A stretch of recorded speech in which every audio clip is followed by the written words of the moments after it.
Welcome back to the Ed Morrissey Show. Today is Tuesday, September 27th, 2022. We have Andrew Malcolm with us today, as always on Tuesdays, and Andrew and I talk a lot about his new columns over at redstate.com and all of the news of the day yesterday afternoon is when we recorded it. So we were talking a lot about the news of the day yesterday and actually had a really fun sort of wide-ranging conversation, as we always do. Be sure to stick around for that because it's an awful lot of fun. Anytime I get a chance to talk with Andrew is a half an hour well spent. And I think our Ed Morrissey Show podcast viewers and listeners think the same as well. We talk about media bias. We talk a little bit about the elections in Italy and how they're covered in the United States, talking about how there's this full-on freak out over fascism when even Giorgia Meloni's political opponents are saying that that's ridiculous. There's a piece at Breitbart today, in fact, and we're going to link it in the headlines a little bit later today, with one of the political opponents of Meloni who said it's absolutely ridiculous to say that fascism is returning to Italy. Actually, what he calls it is fake news. And the idea in the United States that somehow a right-wing coalition is equivalent to the days of Mussolini has got to be actually rather amusing to some extent, and certainly probably very insulting to Italians. But the American media just feels that it's a binary choice between progressives and fascists. And that's the way that they report the news here. That's the way they analyze election outcomes everywhere around the world. John Gabriel at Ricochet actually has a piece about that. I think it went up late last night. I saw it today. So that's worth reading. And the Breitbart piece is worth reading too. And so you'll want to check out all of those. We'll have the latter two linked in our headlines later today. So you'll get a chance to see that probably by about the time the podcast goes up. You'll see those in our headlines.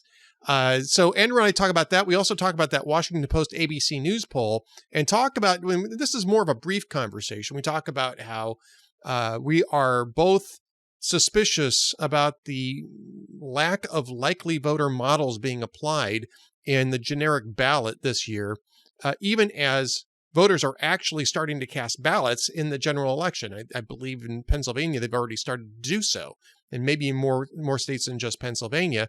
And yet most of the time, what pollsters are reporting are registered voter results, which is not predictive.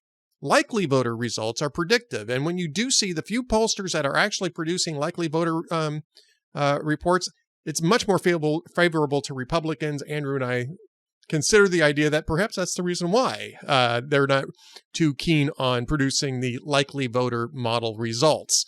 At any rate, I think that what we're looking at here is still a red wave. I don't think that that's abated any. And I think that the latest issues on inflation and the possibility of recession probably are going to weigh very heavily on voters over the next few weeks as the rest of them go to the polls in one fashion or another. Anyway, you want to listen to Andrew. Andrew and I discuss that in the main part of the podcast today. Today's news, some very interesting news, sort of around the world here. And the first thing that I saw when I got up this morning was the fact that there's been an apparent sabotage of the Nord Stream and Nord Stream 2 pipelines that used to pump gas, or at least the Nord Stream 1 pipeline pumped gas from Russia to Germany. They never actually got Nord Stream 2 underway, but that was actually a higher capacity pipeline that was eventually going to eclipse Nord Stream 1 because Nord Stream 1 was aging out a little bit. Well, today, both pipelines have had a serious leak somewhere, probably in Danish waters, either Danish or Swedish waters, and it looks like sabotage. And nobody's quite sure who did it. Nobody's quite sure why, but the upshot of it is that even if Russia and Europe were inclined to start doing energy business again through the pipelines, it may be a while before that's even possible. And that is that's certainly going to be something that people are going to be looking into. Who done it? Well, that's harder to say because all sorts of people would have had some motive into doing that. That is something that we'll probably chew on for the rest of the week, if not for a while longer. But that was a big story this morning. But the biggest story I think this morning that I've been writing about anyway is the fact that somebody has finally filed a lawsuit against Joe Biden's academia bailout, the student loan debt forgiveness plan that Joe Biden basically made out of whole cloth, which is the CBO score yesterday came in at $400 billion. There's been projections. Penn Wharton's projection was closer to $1 trillion, none of which was appropriated by Congress, none of which was authorized by Congress. Pacific Legal Foundation, however, has filed a lawsuit on behalf of one of its employees, actually, somebody who is in one of the federal programs that that allows for accelerated reduction of principal if you are working in public service areas. He's an attorney who actually works for the Pacific Legal Foundation named Frank Garrison.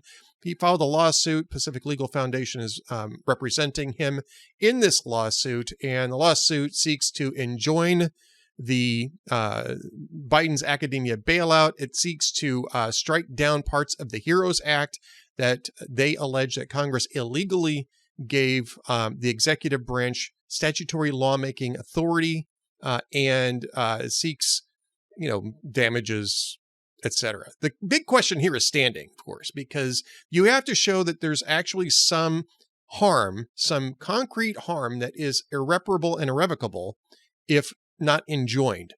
And they actually make a pretty good argument here, which is that based on how this debt forgiveness is structured, the forgiveness is taxable income at the state level, in some states, in which one of the states is where Frank Garrison lives.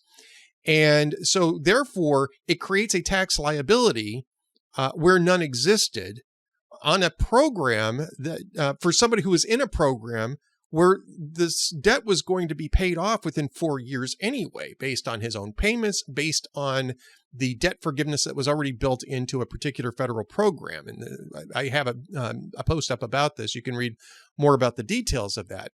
And so the harm would be irrevocable once the money gets paid out, because at that point he's incurred the tax liability and he can't get rid of it. And there's no way to opt out of this.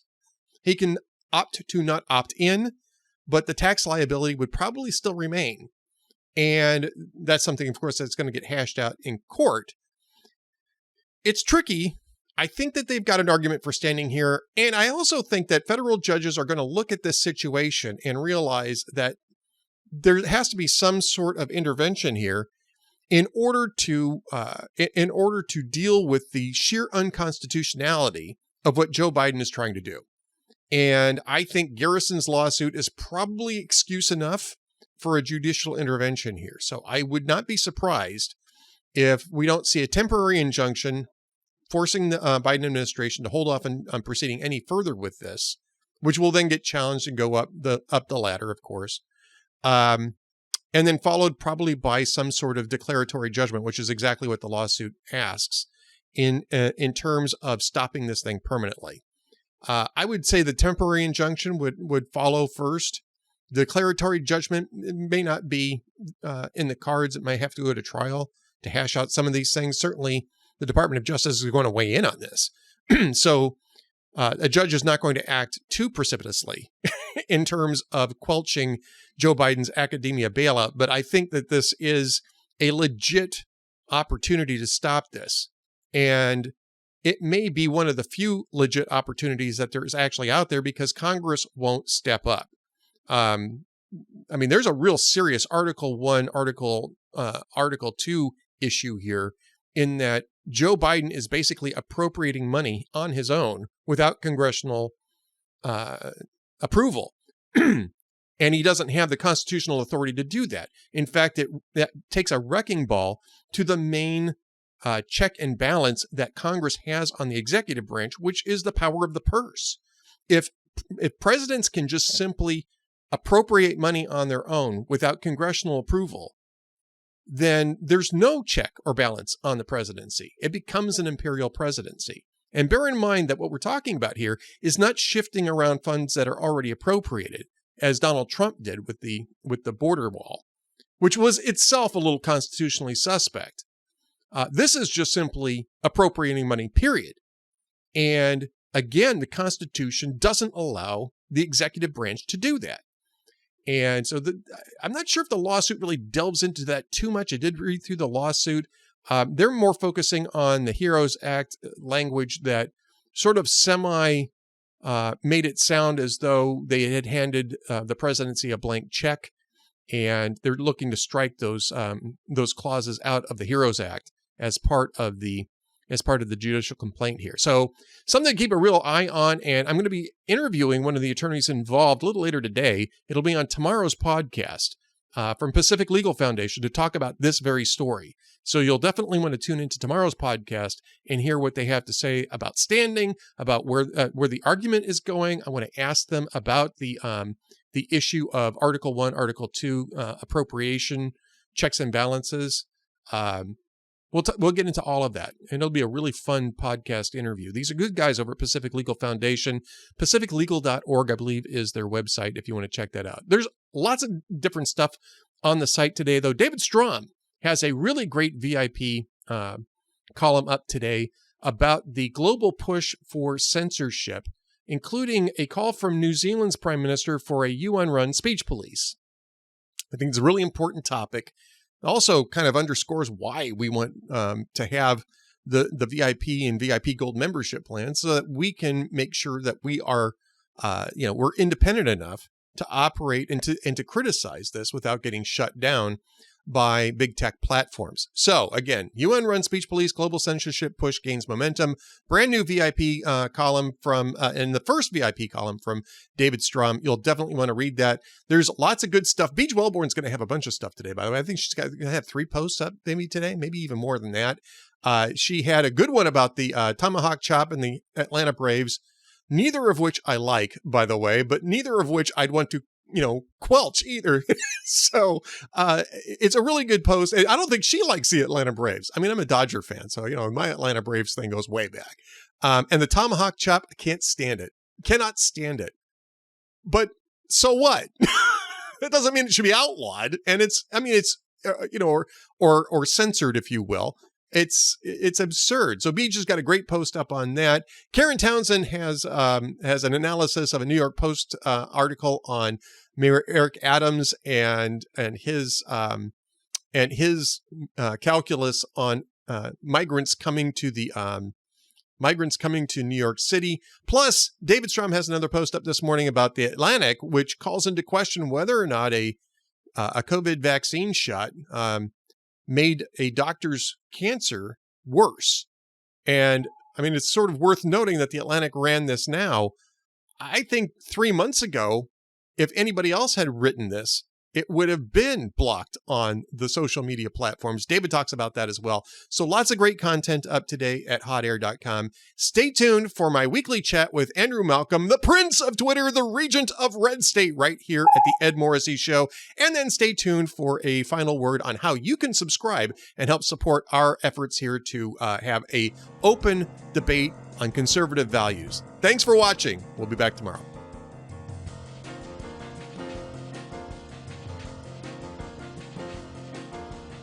Welcome back to the Ed Morrissey Show podcast. As always, on Tuesdays, we have the Prince of Twitter, Andrew Malcolm at AH Malcolm on Twitter. He's also the Regent of RedState.com, doing his VIP thing over at Red State. And the Prince of Twitter does not get promoted to king, but he doesn't need to be.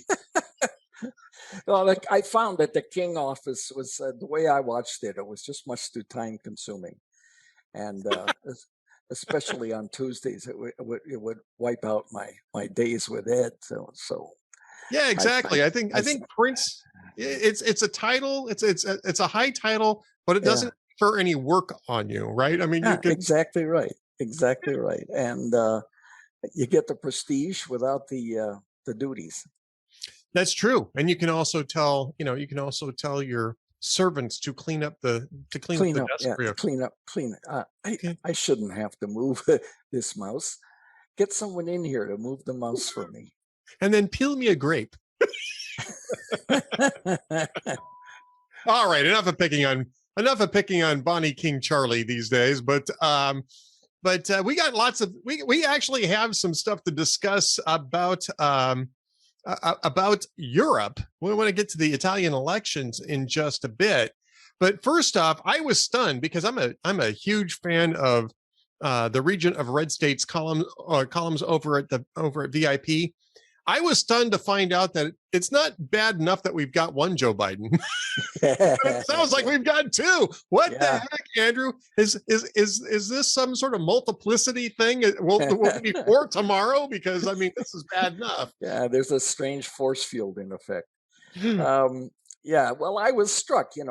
I of course, everybody, well, not everybody, but most everybody watches him and when he was at that entrepreneurship thing where he finished his remarks and walked over to the dark side of the stage and held his hands out like, what do I do now? He didn't know how to exit the stage. So we're kind of familiar with that. But I was reading, he's doing all of a sudden a bunch of fundraising speeches and appearances for the Democratic National Committee. And he spoke to the teachers union to raise money. He hasn't done as many fundraising events as Obama. Obama, averaged one a week for his 417 weeks in office. That's a lot of fundraising speeches. Yes, it is. Yeah. It wasn't for House races either. It was for Barack Obama. Right. Yes. Yeah. And he even did two of them. Remember, well, no one will forget Benghazi. The next day, before the bodies were cold, he did two fundraising speeches. But Biden, Biden hasn't kept up with that, but he's done a bunch. And I started to read them, and I was struck because, well, fundraising speeches are different, and I won't take away everything from the column, but fundraising speeches are supposed to be casual, informal, to let you get a feel for the guy off stage. It isn't really off stage, but and so they're not really teleprompter speeches. Right. And I was, I'd have to say, impressed. The guy went through his legislative agenda, boom, boom, boom, boom, boom. He was coherent. He would pause sometimes, not for 20 seconds like he often does. And he was quick. One of the audience members' cell phones went off right in the middle of he was talking about his cancer campaign. And the cell phone went off and ringing, and he said, "That's probably Trump again." Just, quick like that, which I don't think many people would expect him to be quick. It wasn't like, could you leave the room or anything. It was a quip. Right. So he was, he's not fundraising. His fundraising speeches are not, they're not confined, shall we say, by truth. And so he goes on and on about some things that really aren't true. But the nice thing for politicians about fundraising speeches is that every joke they say is hilarious, and everything they say with a little bit of emphasis gets applause. I think, Ed, we should have an applause thing here where you could push the button when I say something and there'd be a pause, and everyone. You know what I think would be much more valuable than the applause thing? Lightning? Would be laughter. No, laughter. Laughter. No. I mean, it's fine. It's fine not to, it's not fine not to get applause when you have an applause line. I mean, you had both Nancy Pelosi, just to make sure that we're bipartisan about this. You've had both Nancy Pelosi and Jeb Bush have their please clap moments. Yes. It's never a good sign, but it's even worse, I think, when you think you're supposed to be getting a laugh and you could hear a pin drop. So nothing between the two, happened. I think laugh would be better. Yeah, you didn't set it up right. It's just it's painful, especially if you're involved with organizing the event. So then he says, "Well, you get the radio." What? And there's dead silence, and you just brutal, absolute brutal. That's the word. So I wanted to look into that, and it was striking to me. It was like two different Bidens, and I'm not quite sure what to make of it, except maybe they drug him up more for the fundraisers. Um, or, but he didn't have a text, he didn't have a teleprompter, and he went boom, boom, boom, boom, boom right through what you would expect him to do, and with the acknowledgments at the beginning that can sometimes seem endless. Oh, there's Martha. We go back a long ways, and there's Bill, and all that stuff. And you know how they point at the audience. Everyone in Yep. the audience thinks they just pointed at him. Well, that's a practice move. You point and swing your arm, and everybody in that swing feels like, oh, he pointed at me. So anyway, there's a real element of show business to it, and I enjoyed being involved in those things and seeing how they run. Um, and so I thought I would share the sort of the inside mechanics of it. But Right. and what struck me was that Biden was actually coherent.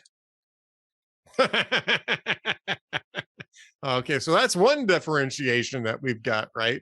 Yeah. Um, so yeah, I mean, that hasn't always been the case. What was the thing that the Free Beacon did last week? I put it up as the word of the day in the headlines. Is I can't even say the word, but he was, Joe Biden starts talking and blah blah everything.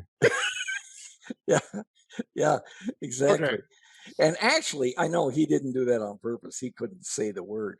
But Steve Right. Martin did that when he was getting an award one time. He says, I want to thank both of my agents, Mel and Bill, and of course the audience goes crazy, and he goes through a whole list of acknowledgments of nonsense words.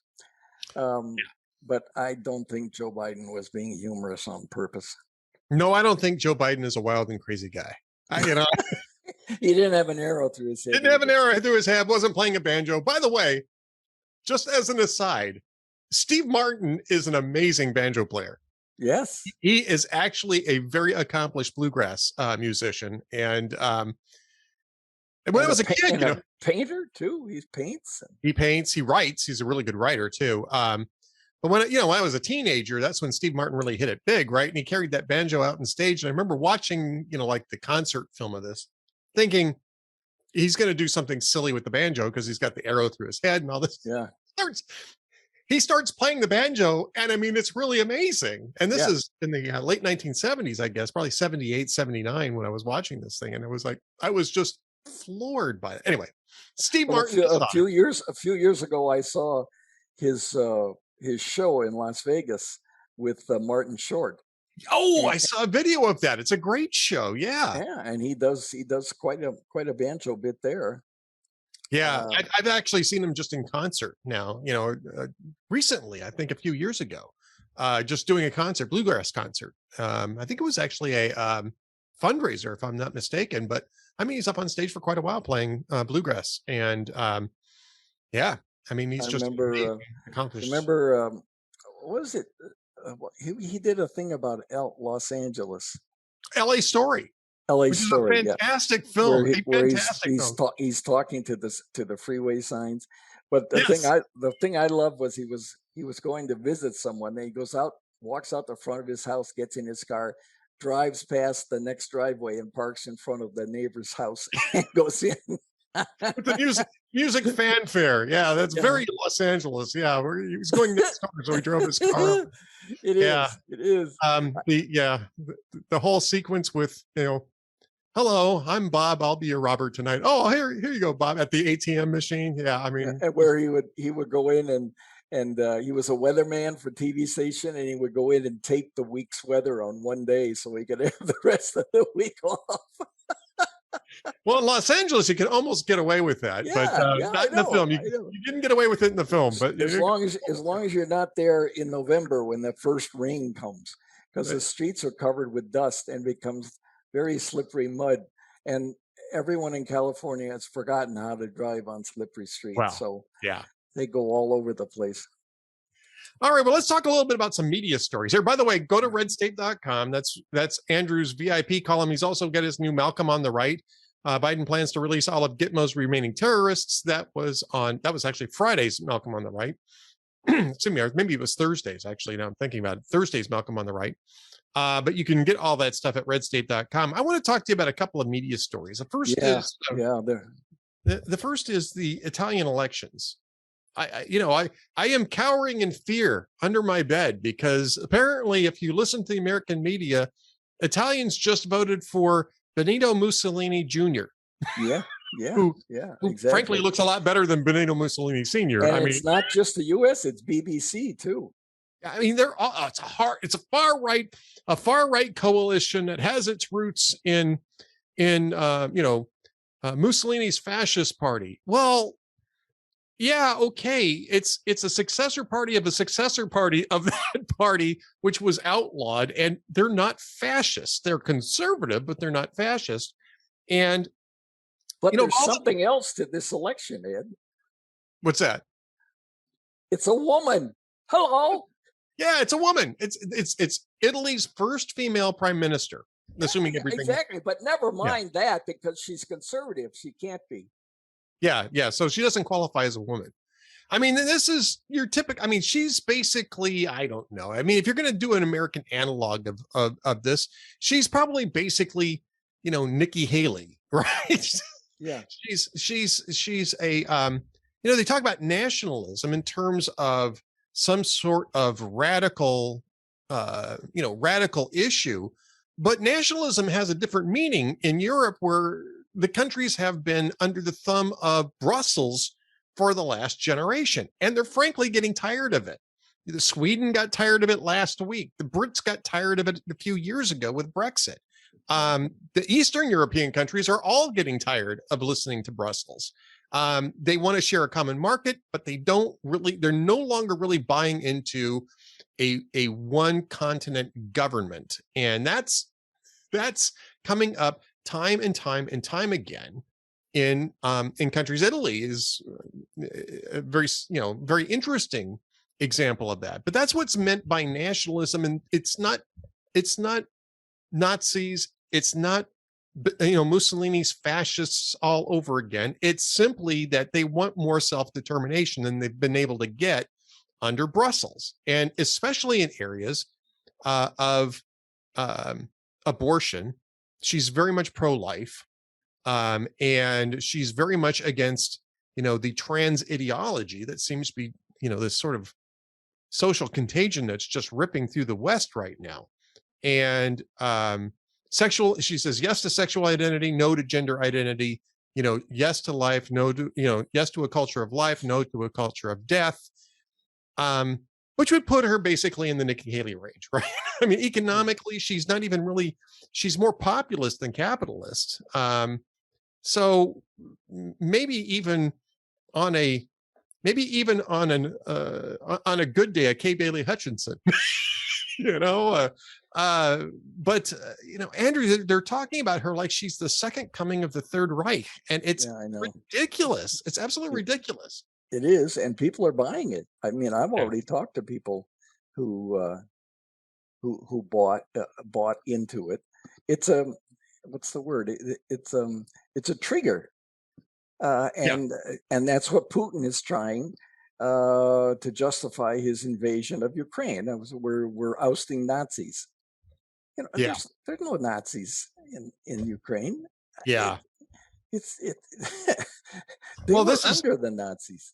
Yeah, I mean Putin's a whole different issue. You got Patriarch Kirill telling Russians. Oh, now isn't that hilarious? It'd be hilarious under any other circumstances, but I mean they're trying to mobilize another few 100,000 men, maybe as many as 1 million men who don't want to be mobilized. And you've got the highest prelate in the Russian Orthodox Church telling them that you can go to Ukraine and die there and it will cleanse your sins. Yeah. Unfortunately, he said, I can't be with you. I have a dentist appointment. Yeah. You notice that Kirill's saying that from the comfort of Moscow. Right. I don't see Kirill going into. I'd love to go with you, but my boots are at the cleaners, and I'm just totally tied up. However, go there and be cleansed.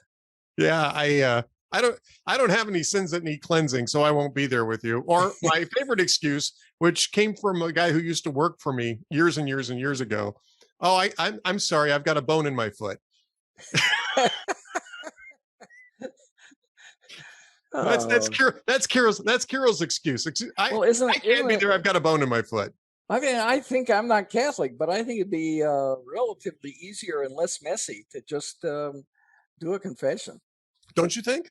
Yeah, that's how I let off that post. You know, this is why I prefer Catholicism. All we need is confession. And I mean, it's clear that this is desperation mode for Vladimir Putin. And I mean, we weren't going to necessarily talk about this, but you know, this mobilization, and I mean, they're basically doing impressment, right? They were going to anti-war protests and drafting people who were in the streets protesting the war. Now, that type of, and they're going to stick, you know, rifles in these people's hands and try to send them to Ukraine. And likely just cannon fodder. That's what it is. Well, I mean, if they even get up to the line, I mean, the most likely outcome of this is that they're going to start fragging their officers and running back for the border. You know, Zelensky, he speaks to the nation on video every day.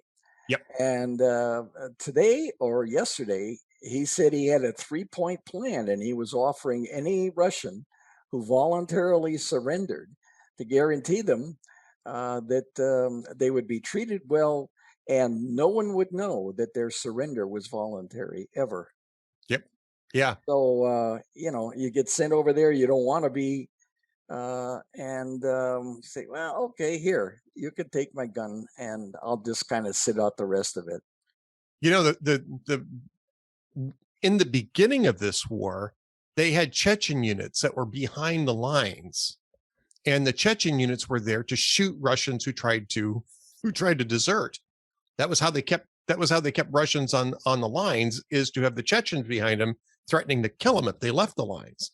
The Chechens, I think, are pretty much gone now. I mean, if they weren't already sent to the front themselves and getting shredded up by the Ukrainian counteroffensive, they're going to be there shortly. So I don't know how they intend to put cohesive discipline on this new mobilization. It makes no sense whatsoever. This is the mobilization is people who've had a previous military experience. So presumably they won't need supposedly they won't need months of training. And to me, it was a chuckle because it doesn't involve me. But today, Putin granted Edward Snowden citizenship. Isn't that interesting? Yeah. And while they were announcing it,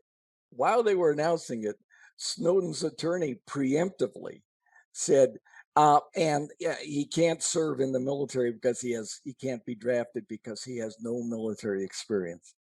Yeah, I mean, in practice, that's not how it's working. They're drafting guys who've never been in the military. They're drafting anti-war protesters off the streets. I mean, they're using this basically as an impressment campaign. They're going out. Most of that is taking place outside of, Moscow and St. Petersburg, but some of it's now taking place inside there because they just need the numbers. And even Putin's cheerleaders, like I can't think of her name. Is it Marguerite Simonian at RT? Was saying, hey, no, this is getting all screwed up. You're getting people in there, 63-year-old diabetics and this guy who's disabled, and they're being drafted. And it's like, yeah, well, welcome to your the state that you wish to create. This is exactly what you wanted. And anyway, it's amazing. It's amazing. There's so many things going on. There was a meme that I posted today on Twitter that said, I really do need to get in shape, but I've been putting it off because I think the world is perhaps getting close to coming to an end. And I don't want to invest any effort in something futile.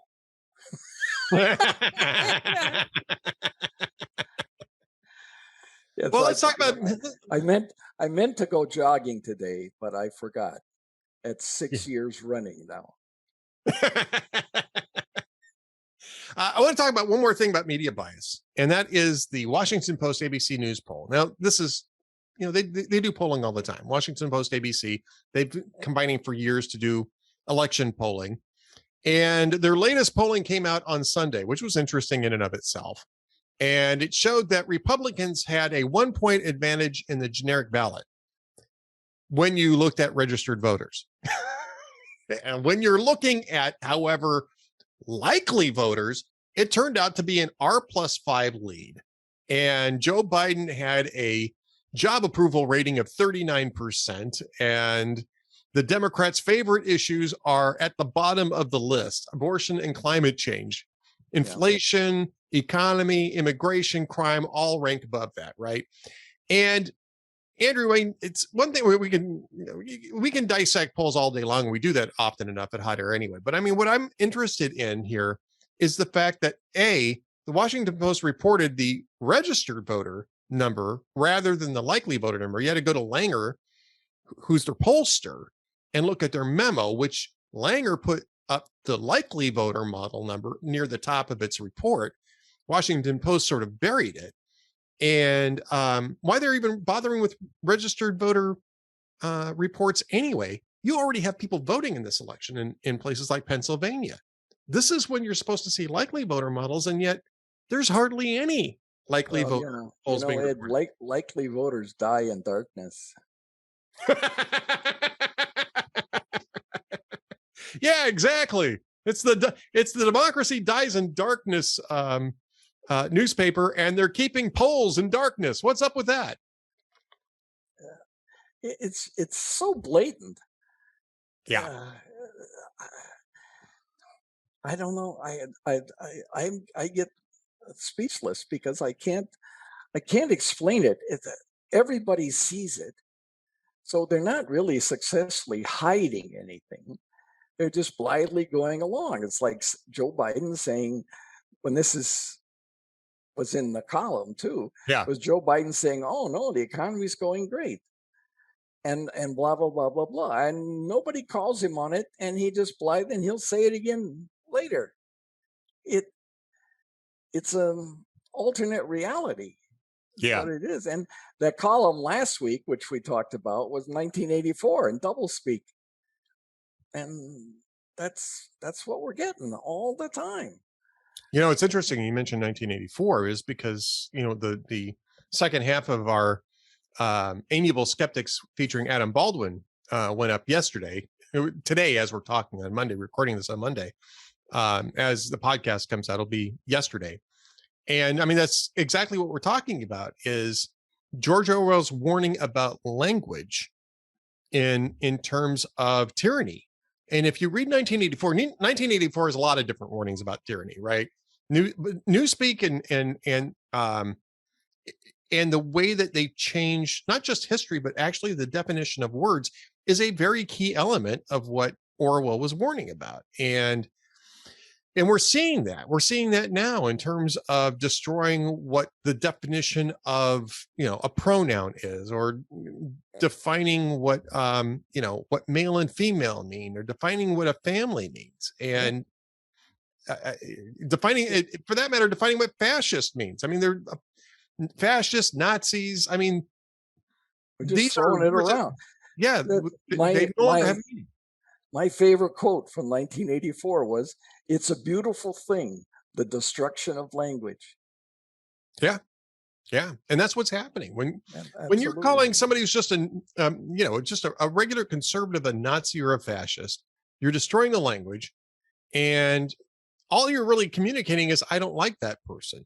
The problem you're communicating that you're desperate because you can't make a coherent argument. Right. What you're doing is you're othering the person so that you don't have to debate them. Right.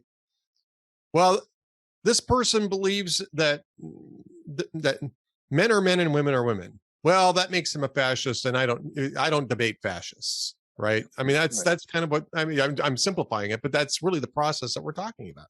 Exactly. it's creepy and it's disturbing, and you have to hope. In the past, where we've had these momentary passions erupt, the pendulum has swung back. Yep. And there was a cartoon that I tweeted on Twitter last week, and it was one of those metronomes from piano practice, and Yes. when the needle going back and forth, and on one side it says, "We have a bright future ahead," and the other side says, "We are totally screwed." Doom. Yeah, except it didn't say screwed, but yeah, back and forth. Oh, I gotcha. Okay. All right. Well, Andrew, we're coming to the end of our usual Tuesday follies here. But I'm not sure if you've got jokes of the week. Oh no, I do. I have. Oh, okay. Well, there you go. They're old. They're older ones. Those are the better ones anyway. Yeah, we say, what do we got? Pre-owned jokes. Well, there you go. Pre-owned late night jokes. I like that. Yeah, right. So Jimmy Fallon said, there's a study says 75% of women drink alcohol before sex to boost their confidence. The same study found that 100% of men also gain confidence when women drink before sex. And Jay Leno said, someone left threatening messages on the White House Facebook page. The Secret Service takes these very seriously and warns that if caught, you will be unfriended. Wow, that is difficult. That's tough. Yeah. Not blocked, just unfriended. Just unfriended. Yeah. No. Yeah, let's not get radical. No, exactly. And let's see, we got another one here.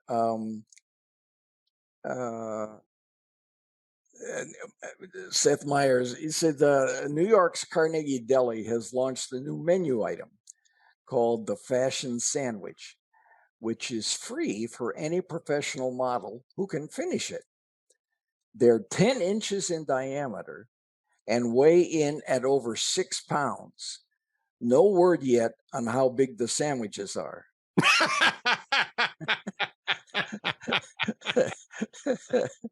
On that note, yeah, moving right along. Hey-o.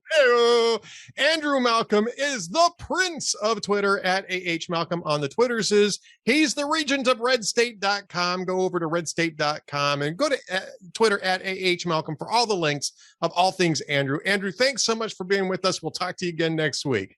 You bet, Ed. See you then. Bye, everybody. See you then. Stay tuned for just a little bit more from the Ed Morrissey Show coming up next.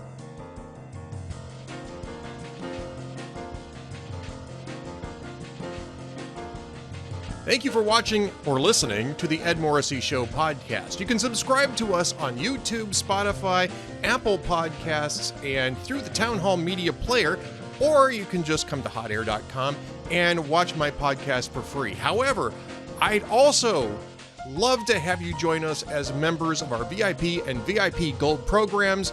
That allows us to defeat the stranglehold that big tech has on information and get you the best information that we possibly can. Plus, we have a lot of new value-added content coming to us from Town Hall Media stars and my good friend Adam Baldwin. He and I are doing the video series, The Amiable Skeptics. It's 1 hour of discussion a week, strictly for our VIP and VIP Gold members. Plus, we have our VIP Gold chat with Kem Edwards every Wednesday afternoon at 1:30 p.m. We'd love to have you as members. Be sure to join up. Thanks again for watching the Ed Morrissey Show podcast.